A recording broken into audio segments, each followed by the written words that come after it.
나의 부활의 주님.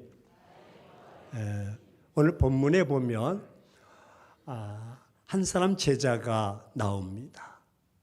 그 이름이 도마라고 말합니다. 이 도마는 의심 많은 자라는 별명이 딱 붙어 있습니다. 그도 그럴 것이 도마가 자리 없는 사이에 부활하신 예수님께서 다녀가셨습니다.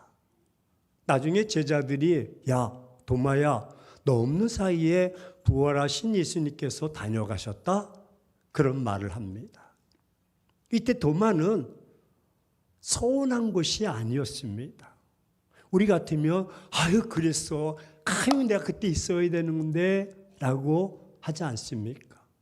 오히려 기다렸다는 듯이 무슨 말이야?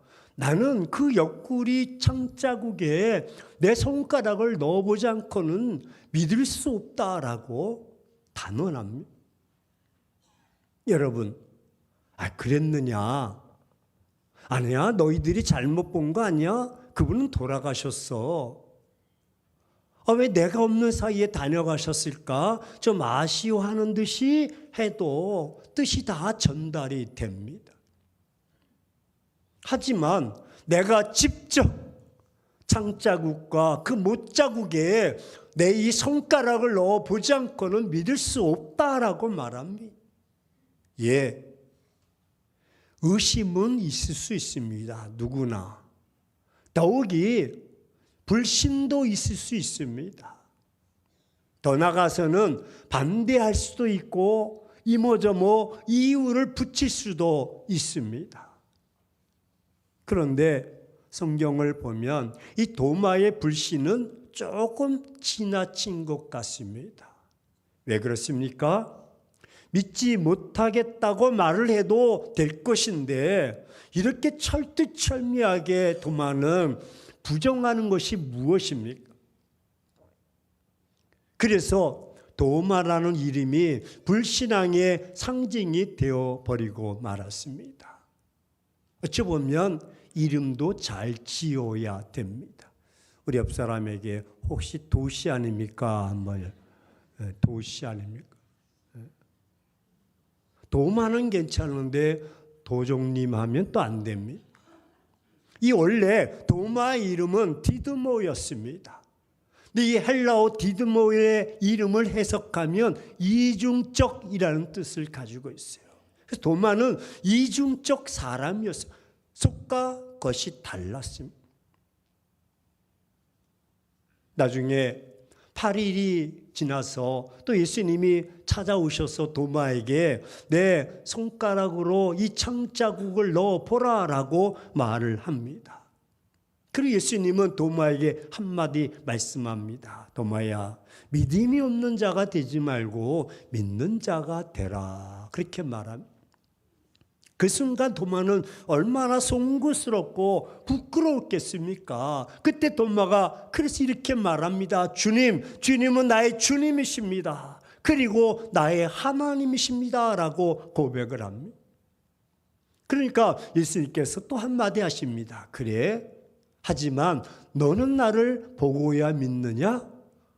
보고 믿지 않는 자가 더 복이 있도다. 라고 말합니다. 이처럼 당시에 예수님의 부활에 대한 이런저런 소문이 들끓고 있었습니다. 예수님의 시체를 도둑질 당했다라는 소문이 있습니다. 그분은 죽으셨는데 다른 데다 몰래 숨겨놨다라는 소문이 무성했습니다. 또한 예수님은 죽지 않고 십자가상에서 충격적으로 기절했다가 서늘한 무덤에 들어가서 다시 깨어났다라는 소문도 무성했습니다. 또한 아니야, 말씀하신 대로 예수님은 부활하셨다는 소문이 일어났습니다. 이런 소문의 진상을 밝히기 위해서 제자들도 나섰습니다. 야, 이게 어떻게 된 거야? 그것이 오늘 본문의 사건이 벌어진 것입니다. 24절 말씀에 보면 12 제자 중에 하나로서 디드모라 불리는 도마는 예수께서 오셨을 때에 함께 있지 아니한지라 다른 제자들이 그에게 이르되 우리가 주를 보았노라 라고 말합니다. 그럼 도마의 입장에서 이 말을 믿을 수 있을까요? 왜? 분명히 자신의 두 눈으로 십자가상에서 예수님이 죽으시던 장면을 목도했습니다. 아, 저렇게 죽으시는구나. 그런데 이렇게 살아서 다른 동료들을 만나고 가셨다니 어찌 믿을 수가 있겠습니까? 따라서 도마는 다른 동료들이 자신을 놀리고 있다고 생각했을지도 모릅니다. 야, 그만 농담해. 그도 다른 동료들에게 이런 말을 합니다. 도마가 이르되 내가 그의 손에 못자국을 보며 내 손가락을 그 못자국에 넣으며 내 손을 그의 옆구리에 넣어보지 않고는 믿지 아니하겠노라 하니라. 사람이면 누구나 당연한 이야기입니다. 하지만 도마의 말 속에는 다소 문제가 있습니다. 어떤 문제입니까? 예수님은 늘 말씀하실 때 인자가 잡힐 거야, 능력을 당할 거야, 십자가상에서 죽을 거야, 그리고 부활할 거야 라는 말씀을 자주 하셨습니다. 그렇다면 지금 도마는 예수님께서 평소 하시던 말씀을 전혀 지금은 믿지 못하고 있다는 것을 반증해 주고 있는 것입니다. 또 하나는 자신은 직접 예수님의 부활을 보지 못해서 믿지 못한다 하더라도 다른 동료들의 말까지 불신하고 있다는 사실입니다. 나도 안 믿고 목격한 그들의 말도 안 믿는, 예수님을 보지 못해서 믿을 수 없다는 도마를 설득하려는 제자들의 큰 노력이 상당한 시간 동안 계속되고 있습니다. 아니야, 우리가 봤다니까. 너 없을 때 왔어. 오셨는데 그의 손과 그의 옆구리에 아이고 우리가 봤다니까. 하지만 도마는 끝내 예수님의 부활을 믿지 못합니다. 그러면서 왜 하필 도마가 없는 시간에 제자들을 찾아오셨는지 자기도 섭섭해하고, 그래서 이런 상황을 만드셨는지 이해할 수 없는 상황입니다. 따라서 이 문제는 아무도 해결할 수 없습니다. 우리가 봤다니까 못 믿어. 그래서 예수님이 직접 오셔야만 해결이 되었던 것입니다. 예수님께서 도마의 문제를 직접 해결해 주기 위해서 오셔서 26절과 27절 말씀하는데 같이 한번 읽겠습니다. 시작. 여드레를 지나서 제자들이 다시 집 안에 있을 때에 도마도 함께 있고 문들이 닫혔는데 예수께서 오사 가까이 서서 이르시되 너희에게 평강이 있을지어다 하시고 도마에게 이르시되 내 손가락을 이리 내밀어 내 옆구리에 넣어보라. 그리하여 믿음 없는 자가 되지 말고 믿는 자가 되라. 도마는 나는 예수님의 손과 그 옆구리에 넣어보아야 알겠다라고 8일 전에 이야기했습니다. 근데 그때 거기에 누가 계셨을까요? 예수님이 그곳에 도마의 말을 듣고 계셨다는 사실입니다. 내 옆구리에 자신의 말씀, 그분이 바로 부활의 주님 예수 그리스도이신 것입니다. 제자들은 부활하신 예수님이 시공간을 초월해서 역사하시는 하나님이라는 것을 이해하지 못했습니다.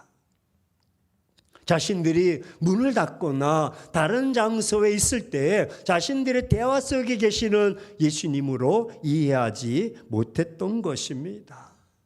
여러분, 주님은 시공간을 초월하시는 전능자이십니다. 병자를 고치실 때도 3년 됐냐, 10년 됐냐, 38년 됐냐가 문제가 아니라 주님 앞에 나와 주님을 만나면 고침을 받는 것입니다. 주님은 여기 있던 저기 있던 내 딸이 살았다면 그가 살아난 줄로 믿습니다. 주님 거기에도 계십니다. 자신들과 함께 계시거나 자신들의 이야기를 들으시거나 자신들의 대화 속에 계시는 예수님으로 이해하지 못했던 것입니다. 도마에게 나타나신 부활하신 예수님은 자연스럽게 자신이 누구인가를 보여주고 싶으셨습니다. 부활의 예수님은 문이 닫혔지만 들어오셨습니다. 8일 전에 그곳에 없어 보였지만 주님은 그곳에 계셔서 그들의 말도 다 들으시는 분이십니다. 그래서 예수님은 알파요 오메가요 처음과 끝이십니다. 어느 순간도 안 계신 곳이 없는 무소부지하신 분이십니다. 시공간을 초월하시는 하나님이십니다. 예수님이 도마를 지목하면서 손을 내밀어 내 못자국 난 내 손구멍과 내 손을 내밀어 내 창자국과 그 옆구리를 만져보라고 하십니다.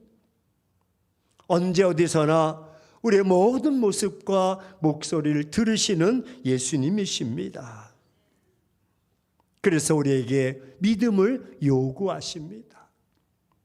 부활은 과학적 증명이 불가능한 영역입니다. 따라서 반드시 우리가 부활에 접근하기 있어서는 믿음을 가져야 부활에 참여할 수 있음을 알게 하신 것입니다. 그래서 주님은 직접 도마에게 제자들에게 27절에 믿음 없는 자가 되지 말고 믿는 자가 되라. 29절에도 예수께서 이르시되 너는 나를 본거로 믿느냐 보지 못하고 믿는 자들은 복되도다라고 말씀하고 있는 것입니다. 예수님께서 이 말씀하신 배경은 여러분 다시 한번 말씀드렸듯이 8일 전에 제자들이 모여서 도마가 그 장소에서 빠졌고 도마는 아니야 무슨 소리야 내가 죽으신 걸 봤는데 못자국과 창짝을 만져봐야 알겠어 라고 말을 합니다. 그리고 부활신앙으로 다시 세워지기를 원하셨던 그 주님의 모습, 도마는 그의 못자국 속에서 깨닫게 되는 것입니다. 예수님은 믿음의 눈과 입으로 부활신앙을 고백하는 복된 신앙으로 세워지기를 원하시는 것입니다. 지금 예수님이 도마의 시각을 통해서 여러분 부활하신 모습을 차분히 증명시켜 주고 계시는 것입니다. 사랑하는 행복한 교회 성도 여러분, 지금 우리 안에도 도마가 있습니다. 우리 곁에 있는 도마는 누구입니까? 부활을 믿지 못하는 자들일 것입니다. 부활을 단순히 신앙을 위한 어떤 지식이나 또 신앙을 갖기 위해서 꼭 알아야 할 하나의 가정으로 여기는 성도들이 많습니다. 또한 예수님의 부활에 대해 반신반의하는 자들도 많습니다. 어떨 때는 부활할 것 같고 어떨 때는 아닌 것 같고 아이고 나 같은 사람이 감히 그럴 수 있겠어? 여러분들은 부활을 어떻게 받아들이고 계십니까? 그럼 막연한 일, 때가 되면 뭐 알겠지. 내가 죽임을 당해 봐야 그때 장담할 수 있겠는가라는 것이죠. 분명한 것은 부활은 우리의 현세에서 경험할 수 있는 일은 아닙니다. 그래서 믿을 수 없다는 말이나 믿지 못하는 자들의 말 어느 정도 이해할 수는 있습니다.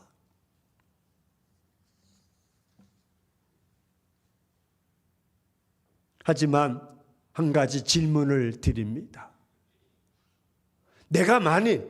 우리가 만일 부활이 없는 영원한 죽음에서 헤어나지 못하는 종교 생활을 계속 하는데도 아무런 대책도 없이 어느 날 죽음을 맞이하겠습니까? 또 한 가지, 부활이 없는데 성경이 예수님의 부활과 함께 예수님이 다시 살리신 자들을 말씀할 수 있겠습니까? 여러분은 성경이 말씀이 거짓이라고 생각하십니까? 대답을 망설이겠다면 확실한 답을 드립니다. 그것은 바로 부활은 있습니다. 그리고 이 사실을 내가 마음의 문을 열고 믿으면 나도 부활을 받고 할렐루야 부활할 수가 있습니다. 왜? 주님은 부활의 첫 열매가 되셨고 그 주님을 믿는 자들은 영원한 부활의 세계에 동참하게 되는 것입니다. 이것이 부활신앙이요, 이것이 부활 믿음인 것입니다. 종교생활에서 신앙생활로 거듭나는 것입니다. 마당만 밟는 것이 아닙니다. 믿음만이 부활할 수 있게 하는 것입니다. 부활에 대한 믿음이 없는 자는 여러분 절대로 부활에 참여할 수가 없습니다. 오늘 믿음으로 부활신앙을 소유하시기를 주의 이름으로 축원합니다. 아니 목사님 자꾸 강요하지 마십시오. 신앙은 다 자유인데 아닙니다. 전 여러분들이 다 구원받았다고 생각하지 않습니다. 여러분들이 부활에 동참하는 확실한 믿음을 소유했다고 말하지 않습니다. 그래서 한 사람이라도 여러분 구원의 열차, 구원의 방주에 들어가기 위해서 외치는 것입니다. 부활신앙을 믿으셔야 됩니다. 한 사람도 낙오 없이, 한 사람도 방주에 들어가지 못해서 허덕이는 자 없이 다 구원의 반열에 설 수 있도록. 체험은 두 가지 체험이 있습니다. 직접적 체험이 있습니다. 자신이 직접 경험한 사실입니다. 그리고 두 번째, 간접적 체험이 있습니다. 이는 다른 사람의 경험을 빌려서 내 경험으로 받아들이는 사실. 성경은 우리에게 부활에 대한 간접적 체험을 전달해 주고 있습니다. 직접적 체험은 간접 체험을 통해서 자신의 체험으로 받아들인 자에게 이 땅이 아닌 여러분 그 아닌 곳에서 그 사실을 아하 여기가 천국이구나 할렐루야 부활을 확인하게 되는 것입니다. 그래서 성경은 부활의 증거들로 넘쳐나고 있습니다. 도마와 제자들은 예수님이 살리신 자들을 보면서 간접적으로 체험했습니다. 예수님은 직접 부활하신 모습으로 자신이 직접 제자들에게 보여주고 있는 것입니다. 예수님께서 도마를 직접 찾아가셔서 부활의 모습을 증거시켜 주셨다는 사실을 우리는 간접 체험을 믿고 받아야 나도 주님처럼 나도 도마처럼 부활에 이를 수가 있는 것입니다. 예수님은 우리에게 부활의 믿음을 요구하고 있습니다. 부활의 영광을 주시기 위해서 이 시간도 마지막 한 사람이라도 실족하지 않고 마당만 밟고 끝나는 것이 아니라 그냥 종교생활하다 끝나는 것이 아니라 부활에 동참하길 주의 이름으로 축원합니다. 우리가 의심의 현실에서 벗어나 믿음과 신뢰와 세계로 나가야 됩니다. 개인적인 체험, 개인적인 회의가 아니라 신앙의 바른 고백이 있어야 됩니다. 저는 그래서 신앙의 바로미터는 바로 십자가인 줄로 믿습니다. 또한 신앙의 바로미터는 바로 부활인 것입니다. 부활의 능력을 믿고 신뢰하며 나가는 것입니다. 기독교는 여간 종교처럼 사랑의 종교에서 머물러 있지 않습니다. 이웃과 더불어 살아가는 종교에서 머물러 있지 않습니다. 기독교는 부활의 종교인 줄로 믿습니다. 어느 종교에서 찾아볼 수 없는 것입니다. 우리가 예수님을 믿는 이유가 어디 있습니까? 우리가 하나님의 사랑을 깨닫는 이유가 어디 있습니까? 그것은 하나님께서 그의 사랑하신 아들을 우리에게 주셔서 이 땅에 보내주셨습니다.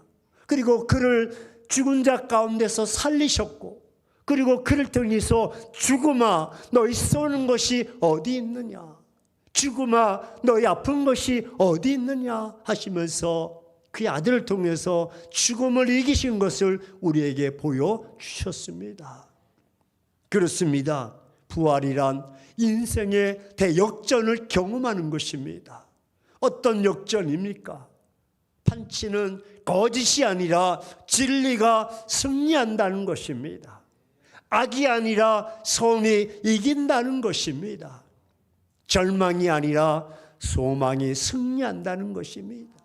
오늘 말씀처럼 죽음이 아니라 생명이 모든 것을 이기는 하나님의 사랑이라는 것을 부활하신 주님께서 이 시간 저와 여러분들에게 가르쳐주고 계시는 것입니다. 그러면서 이렇게 말씀하십니다. 얘들아, 이 땅에 살면서 이 부활의 신앙을 누려라. 우리는 이미 승리한 줄로 믿습니다. 우리는 어떤 세상의 고통과 어떤 세상의 아픔도 기근, 칼, 적신, 위험 속에서도 하나님의 사랑에서 끊을 수 없는 줄로 믿습니다. 이미 넘어간 것입니다. 그렇습니다. 부활이 없는 기독교란 상상할 수가 없습니다. 그래서 바울은 고린도전서 15장 14절에 유명한 말씀을 하고 있습니다. 그리스도께서 만일 다시 살아나지 못하셨으면 우리가 전파하는 것도 헛것이요 너희 믿음도 헛것이다. 바울은 헛것을 강조합니까? 아닙니다. 주님은 살아나셨기 때문에 우리가 전하는 것도 우리의 믿음도 사실이다. 할렐루야 말씀하고 있습니다. 즉 새 생명의 약속이 없으면 그 많은 시간과 정성과 삶의 내용을 주님 앞에 드릴 이유가 없습니다. 하지만 우리가 드리는 것은 그분이 부활하셨기 때문인 줄로 믿습니다. 그리스도인들도 부활에 동참하기 때문인 줄로 믿습니다. 물론 때로는 낭망될 때도 있고요. 삶을 살아가면서 이리 부딪히고 저리 부딪혀서 상처받을 때도 있고요. 모든 것들이 무너져 버릴 때도 있고요. 아픔을 겪을 때도 있지만 주님께서 우리에게 다가오셔서 너는 부활의 한산 증인이야 라고 말씀해 주고 계시는 것입니다.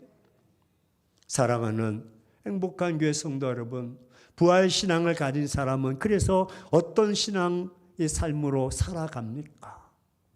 내일에 대한 인생에 대해서 죽음을 두려워하지 않습니다. 왜 아멘을 안 하십니까? 일부 때도 얘기했듯이 아멘이 어제 시집 갔습니까? 아멘 하셔야 됩니다. 내 것으로 받아들여야 됩니다. 죽음을 두려워하지 않습니다. 인생을 두려워하지 않습니다. 정말로 부활신앙을 가졌다면 죽음에 대한 두려움에 대한 내일에 대한 미래에 대한 공포에서 벗어나기를 주의 이름으로 축원합니다. 주님께서 요한복음 11장 25절에서 26절 확실하게 예수께서 이르시되 나는 부활이요 생명이니 나를 믿는 자는 죽어도 살겠고 무릇 살아서 나를 믿는 자는 영원히 죽지 아니하리니 이것을 내가 믿느냐. 예수님이 물으십니다. 이것을 내가 믿느냐. 여러분 잘 아셔야 됩니다. 마르다 마리아 예수님께서 자주 베다니에 방문하셔서 그의 집에 기숙하시고 그의 사랑을 많이 받고 대접도 많이 받으셨습니다. 여러분 거기에 머물러 계시겠습니까? 아니면 이제 그것을 뛰어넘어서 내가 그 부활을 믿습니다 라는 그들의 고백처럼 우리도 아멘해야 될 줄로 믿습니다. 교회 다닌다고 예수님을 섬기고 예수님을 대접했다고 내가 예배 드렸다고 내가 예물 드렸다고 끝나면 안 되고 베다니에 있었던 마르다 마리아에게 내가 이것을 믿느냐라고 할 때 그때서야 그들이 오라비가 죽은 것을 염려하지 않고 주여 내가 믿나이다.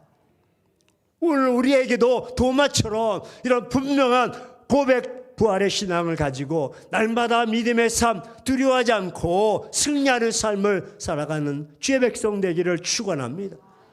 그렇습니다. 오늘은 우리가 드리는 주일은 최고의 기쁜 날입니다. 왜? 죽음을 이긴 날이기 때문에 진리가 승리한 날이요 새로운 생명이 탄생된 날이기 때문에 그렇습니다. 가짜에 대한 진짜의 승리요 사단 마귀를 이기는 날입니다. 우리 좌우 사람에게 인사하십니다. 축하합니다. 잘하셔야 돼요. 이렇게 하시면 이제 도시에서 부시로 바뀌었습니다. 도마에서 부활로 바뀌었습니다. 할렐루야. 승리. 예수님은 부활하셨습니다. 이 은혜가 저와 여러분 삶 속에 있기를 축원합니다. 다시는 불신 속에서 염려하고 걱정하지 말고 도마에서 부활로 바뀌기를 축원합니다. 내 삶 속에서 하나님 어떠한 고난과 역경이 있다 할지라도 나는 부활에 동참했으며 부활의 열차에 승차했으며 함께 나아가는 백성이기에 바울처럼 두려워하지 않는 인생 우리도 살아가기를 주의 이름으로 축원합니다.